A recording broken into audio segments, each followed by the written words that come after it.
चलिए प्यारे विद्यार्थियों, वंदे मातरम, जय हिंद। आप सभी विद्यार्थियों का एक बार फिर से circle point GK GS YouTube channel पर आपका जो अपना यूट्यूब चैनल पर एक बार फिर से स्वागत है। मैं आप लोगों के लिए आज SSC, bank, railway, group D और सभी विभिन्न प्रतियोगी परीक्षाओं के लिए इकोनॉमिक्स के मुद्रा स्फीति से, इन्फ्लेशन से 15 महत्वपूर्ण प्रश्न करवाने जा रहा हूं। तो सभी विद्यार्थी आप अपने पेन पेपर के साथ रेडी हो जाइए ताकि आप हमारे साथ प्रश्नों को लिखते चले और आप 15 में से कितने प्रश्न सही करते हैं कमेंट बॉक्स में जरूर लिखें। इससे हमें पता चलेगा कि आपकी तैयारी कितनी मजबूत है, कितनी अच्छी है आने वाली परीक्षाओं के लिए, आगामी आने वाली परीक्षाओं के लिए। तो चलिए बच्चों, देरी नहीं करते, बढ़ते हैं आपके अगले सेशन की ओर। और आपको उससे पहले कुछ मैं बताना चाहूंगा कि जो चैनल पर पहली बार है, चैनल को सब्सक्राइब कर लीजिए। सर्किल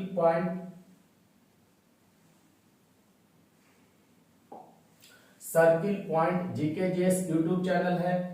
तू आगाज तो कर, अंजाम तेरी मेहनत खुद लिखेगी। आपको सिर्फ शुरुआत करना है, आपका जो अंजाम होगा वो आपकी मेहनत खुद ब खुद बता देगी कि आपने कितना मेहनत किया था। आपका रिजल्ट आपको बता देगा, आपका परिणाम कौन बताएगा, आपका रिजल्ट बताएगा कि आपने क्या मेहनत किया था। ठीक है बच्चों, तो चलिए बढ़ते हैं मुद्रास्फीति के प्रश्न की ओर। ऑब्जेक्टिव 15 प्रश्न लिए हैं। सभी बच्चे नोट करके जरूर हमें कमेंट बॉक्स में बताएंगे कि 15 प्रश्न में से आप लोगों ने कितना प्रश्न को सही किया है।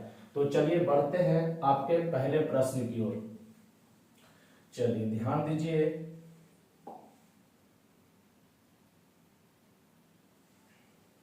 देखिए, पहला प्रश्न आप लोग के लिए लिया गया है, मुद्रास्फीति वह अवस्था है जिसमें, है ना, मुद्रास्फीति वह अवस्था है जिसमें मुद्रा की कीमत बढ़ जाती है, मुद्रा की कीमत घट जाती है, कोई प्रभाव नहीं पड़ेगा, पहले बढ़ेगा फिर घटेगा।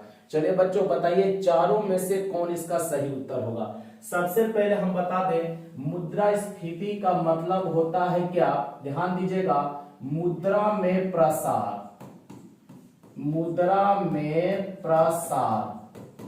आप इसको फैलाव भी लिख सकते हैं। क्या लिख सकते हैं? फैलाव। आप इसको वृद्धि भी लिख सकते हैं। क्या लिख सकते हैं? वृद्धि। ध्यान रखिएगा, मुद्रा में फैलाव, मुद्रा में प्रसार। ठीक है, कहने का अर्थ यह हो गया, मुद्रा की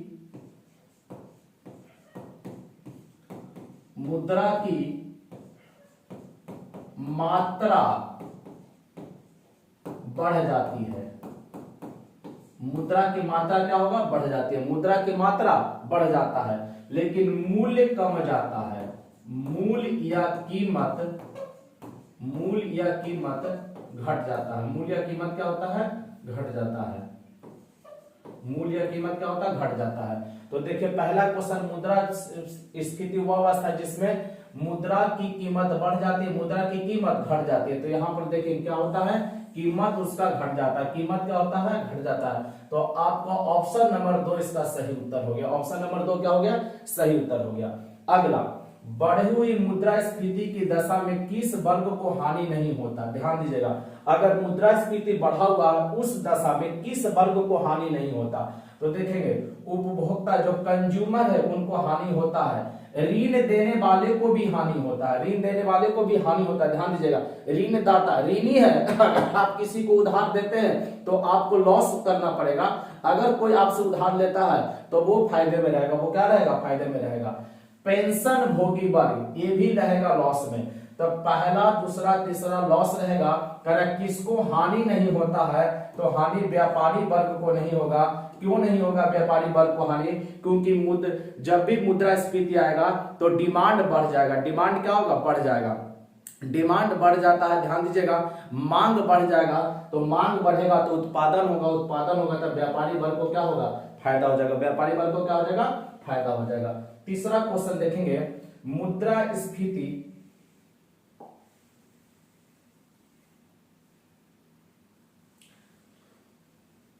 मुद्रास्फीति की स्थिति में वस्तुओं की कीमत पर क्या प्रभाव पड़ता है? मुद्रास्फीति की स्थिति में वस्तुओं की कीमत पर क्या प्रभाव पड़ता है?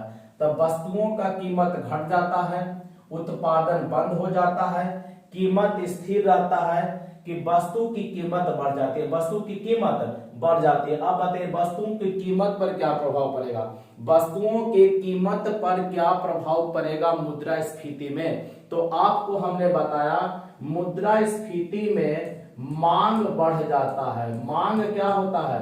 बढ़ जाता है। मांग बढ़ जाता है, ध्यान दीजिएगा, सप्लाई के तुलना में मांग क्या होता है? बढ़ जाता है। तो मांग बढ़ने से वस्तु की कीमत क्या होगी? बढ़ जाएगी। वस्तु की कीमत क्या होगी? बढ़ जाएगा। ऑप्शन नंबर डी 3 का सही उत्तर हो जाएगा। मुद्रास्फीति की स्थिति में वस्तुओं की कीमत पर क्या प्रभाव पड़ेगा? तो वस्तु का कीमत क्या होगा? बढ़ जाएगा। क्यों बढ़ जाता है? क्योंकि उस समय मांग बढ़ जाता है। वस्तुओं का मांग क्या होता है? मांग बढ़ेगा तो जाहिर सी बात है कि डिमांड बढ़ने से, ध्यान दीजिएगा, जब डिमांड बढ़ जाएगा, ध्यान देंगे, डिमांड बढ़ेगा, मांग बढ़ेगा तो किसी भी वस्तु का मूल्य है जो बढ़ जाता है। ध्यान देंगे। चौथा नंबर प्रश्न ध्यान दीजिए, कहता है कि जब अर्थव्यवस्था में मुद्रास्फीति अधिक होती है तो अर्थव्यवस्था में मुद्रा की पूर्ति पर क्या प्रभाव पड़ता है? जब अर्थव्यवस्था में मुद्रास्फीति अधिक हो जाएगा, मुद्रास्फीति अधिक आएगा तो उस स्थिति में अर्थव्यवस्था में मुद्रा की पूर्ति पर क्या प्रभाव पड़ेगा? तो कहता है पहला ऑप्शन कोई प्रभाव नहीं पड़ेगा। दूसरा, मुद्रा की पूर्ति बढ़ जाती है, मुद्रा की पूर्ति घट जाती है, इनमें से कोई नहीं। तो आपको अभी हम क्या बताएं, मुद्रास्फीति जब अधिक होगा तब मुद्रा की मात्रा बढ़ जाएगा। मुद्रा की मात्रा, मूल्य में कमी आएगा लेकिन मात्रा क्या होगा? बढ़ जाएगा बच्चों। तो यहाँ पर दूसरा आंसर आपका क्या हो जाएगा? मुद्रा की पूर्ति बढ़ जाती है। ऑप्शन नंबर 2, 4 का ऑप्शन नंबर क्या हो जाएगा? 2 हो जाएगा। 4 का ऑप्शन नंबर 2। चलिए हम लोग बढ़ते हैं अपने अगले प्रश्न की ओर। चलिए, बहुत अच्छा प्रश्न है।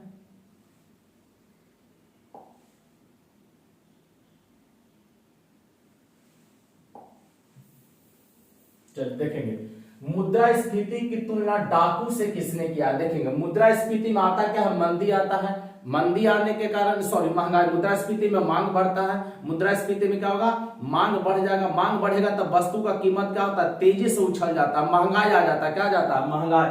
तो उसी महंगाई को डाकू है ना, डाकू कह रहा। मुद्रास्फीति की तुलना में डाकू से, मुद्रास्फीति की तुलना डाकू से किसने किया है? एडम स्मिथ, जेम्स, ब्रह्मानंद एवं वकील, अल्फ्रेड मार्शल। तो इसका सही उत्तर हो जाएगा ऑप्शन नंबर 3, ब्रह्मानंद एंड वकील। ब्रह्मानंद एंड वकील, इसका तुलना किससे किए हैं? डाकू से। अगला 6 नंबर क्वेश्चन, हाउ टू पे फॉर मनी पुस्तक के लेखक। हाउ टू पे फॉर मनी पुस्तक के लेखक कौन है? J.M. कीन्स होंगे। कौन होंगे? J.M. कीन्स होंगे। बच्चों ध्यान दीजिए, कमेंट बॉक्स में जरूर आपको बताना है कि आज आप 15 प्रश्न में से कितने प्रश्न को सही कर रहे हैं। आप बारी बारी से सब प्रश्न के अपना ऑप्शन लगाते चलिए और हमारे मिलाए गए आंसर से आप मिलान करिएगा कि कौन आपका सही है, कौन आप गलत है। लास्ट में जरूर आप हमें बताएं, ठीक है? इससे हमें पता चलेगा कि आपकी तैयारी कितनी अच्छी है। अगला देखेंगे, 7 नंबर क्वेश्चन क्या कहता है? स्टैगफ्लेशन किसे कहते हैं? स्टैगफ्लेशन किसे कहते हैं? अर्थव्यवस्था में एक ऐसी स्थिति जिसमें केवल मंदी हो। केवल मंदी, देखेंगे मंदी के साथ क्या जोड़ दिया? केवल जोड़ दिया है। मंदी के साथ जोड़ दिया है केवल। मंदी के साथ क्या जोड़े हुए हैं? केवल जोड़े हुए। क्या जोड़े हुए? केवल, है ना? मंदी के साथ क्या जोड़ा है? केवल। अगला में मुद्रास्फीति तथा मंदी दोनों एक साथ हो। दूसरा में देखेंगे, केवल नहीं बोला, मुद्रास्फीति तथा मंदी दोनों एक साथ हो। तीसरा कहता बेरोजगारी अधिक हो जाए। जाहिर सी बात है कि जब मंदी आएगा तब बेरोजगारी क्या होगा? अधिक हो जाएगा। मंदी आने से बेरोजगारी क्या होगा? अधिक हो जाएगा। तो आपका इसका सही उत्तर हो जाएगा ऑप्शन नंबर डी, बी और सी दोनों। बी और सी दोनों, ध्यान देंगे, ऑप्शन नंबर क्या हो जाएगा? डी, बी और सी दोनों। पहला आपका गलत होगा, मुद्रास्फीति तथा मंदी दोनों एक साथ होगा, बेरोजगारी अधिक होगा, उसी को आप स्टैगफ्लेशन कहते हैं। क्या कहते हैं? स्टैगफ्लेशन कहते हैं। अगला पॉइंट देखेंगे, अगला क्वेश्चन देखेंगे। अगला क्वेश्चन कहता है किस उपाय के द्वारा मुद्रास्फीति को कम किया जा सकता है? क्या उपाय है जिससे आप मुद्रास्फीति को कम कर सकते हैं? पहला कहता है सरकारी खर्च में कटौती, सरकारी खर्च में कटौती। दूसरा बैंक रेट में कमी। तीसरा रेपो रेट में कमी। चौथा सरकारी खर्च में वृद्धि, सरकारी खर्च में वृद्धि। तो किस उपाय के द्वारा मुद्रास्फीति को कम किया जा सकता है? तो सरकारी खर्च में कटौती करके, सरकारी खर्च में कटौती करके आप मुद्रास्फीति को कम कर सकते हैं। ये बहुत अच्छा सवाल है, एग्जाम का पूछा हुआ है। अगला सवाल कहता है मुद्रास्फीति अपस्फीति, मुद्रा अपस्फीति, इसको डिफ्लेशन कहते हैं। क्या कहते हैं? डिफ्लेशन। डिफ्लेशन अर्थात मंदी। देखेंगे मुद्रास्फीति में महंगाई आएगा, क्या आएगा?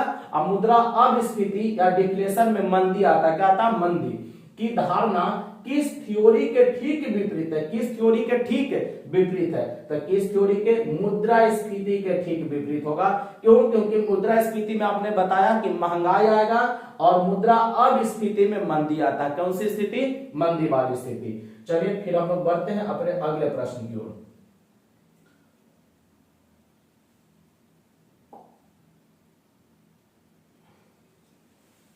चलिए बच्चों ध्यान देंगे। कहता है भारत में थोक मूल्य सूचकांक WPI, इसका पूरा नाम क्या होगा? Wholesale price index. भारत में थोक मूल्य सूचकांक WPI पर मुद्रास्फीति मापने का आधार वर्ष क्या है? मुद्रास्फीति को जो मापते हैं उसका बेस ईयर क्या है? बेस ईयर पूछ रहा है, ठीक है ना, WPI के अनुसार। तो 2011 से 12, 2011 से 12। अब ध्यान दीजिएगा, भारत में मुद्रास्फीति को दो तरीके से मापते हैं, सॉरी माने मुद्रास्फीति मापने का तरीका दो है। भारत में मापते हैं उपभोक्ता मूल्य सूचकांक से। किससे? उपभोक्ता। ध्यान दीजिएगा, मुद्रास्फीति मापने का दो है। कितना माप है? दो पैमाना है। पहला है थोक मूल्य सूचकांक, होलसेल प्राइस इंडेक्स, और दूसरा है उपभोक्ता मूल्य सूचकांक, कंज्यूमर प्राइस इंडेक्स। तो कहेगा भारत में मुद्रास्फीति का माप किससे होता है? उपभोक्ता मूल्य सूचकांक से, ठीक है। और भारत में थोक मूल्य सूचकांक बोलेगा क्या मापने का आधार है? तो 2011 से 12। अब कहेगा सर थोक मूल्य सूचकांक में किसको रखा गया है? स्टील है, सीमेंट है, ऑयल है, पेट्रोलियम है, डीजल है, गैस है, इसको किसमें रखा गया है? थोक मूल्य सूचकांक में रखा गया। किसमें? थोक मूल्य सूचकांक में। और खाद्य वस्तुएं जो हम लोग डेली यूज में, रोजमर्रा की जिंदगी में जिसका यूज करते हैं, उसको उपभोक्ता मूल्य सूचकांक के अंतर्गत रखा गया है। तो भारत में मुद्रास्फीति मापने का आधार क्या है? उपभोक्ता मूल्य सूचकांक। लेकिन क्वेश्चन आपसे पूछा था थोक मूल्य सूचकांक पर मुद्रास्फीति मापने का आधार वर्ष 2011 से 2012, 2011 से 2012 आपका सही उत्तर हो जाएगा। अगला कहता है 1 नंबर ऑप्शन, अर्थशास्त्र की दृष्टि से पहली मंदी और दूसरी मंदी, ध्यान देंगे, पहली मंदी और दूसरी मंदी के बीच छोटे अंतराल को क्या कहते हैं? पहला मंदी और दूसरा मंदी के बीच में जो छोटा अंतराल है वो क्या कहलाएगा?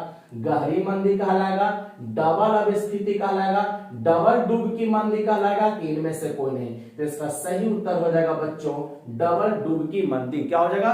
डबल डुबकी मंदी इसका सही उत्तर हो जाएगा। 12 नंबर क्वेश्चन देखे लिया आपके लिए, सस्ते पैसे का अर्थ क्या है? सस्ते पैसे का अर्थ होता है किस पैसे का? सस्ते पैसे का। आपका कह रहा बचत का निम्न स्तर, नहीं ये नहीं हो सकता है। फिर करा आय का निम्न स्तर, ये भी नहीं है। बैंक धन की अधिकता, इससे क्या मतलब है? ब्याज की कम दर। सस्ता पैसा का अर्थ क्या होता है? ब्याज का जो दर कम हो गया तो उसी को आप सस्ता पैसा कहते हैं। रेट ऑफ इंटरेस्ट है जो कम है तो आप उसको क्या कहते हैं? सस्ता पैसा। तो ब्याज की कम दर सही उत्तर हो जाएगा इसका।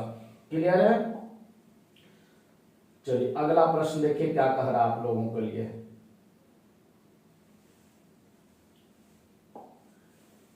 कर राजस्व पर, किस राजस्व पर? कर राजस्व पर मुद्रास्फीति के प्रभाव का परिणाम, कर राजस्व पर मुद्रास्फीति के प्रभाव का परिणाम एक ऐसी स्थिति में होता है जिसे कहा जाता है, जिसे क्या कहते हैं? ध्यान दीजिएगा, कर प्रभाव पर। किस पर? कर प्रभाव पर, ठीक है। कर राजस्व पर मुद्रास्फीति के प्रभाव का परिणाम एक ऐसी स्थिति होता है जिसे क्या कहते हैं? कर राजस्व पर। किस पर?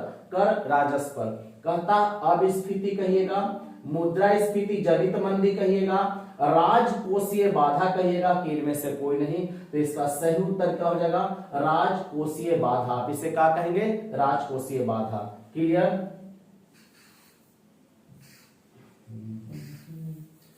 चलिए बच्चों, उम्मीद करते हैं आप लोग पढ़ाई का आनंद ले रहे होंगे और आप प्रश्न को सही भी कर रहे होंगे, क्योंकि आपने इस टॉपिक को पढ़ रखा। आपने इस टॉपिक को क्या किया है? पढ़ रखा।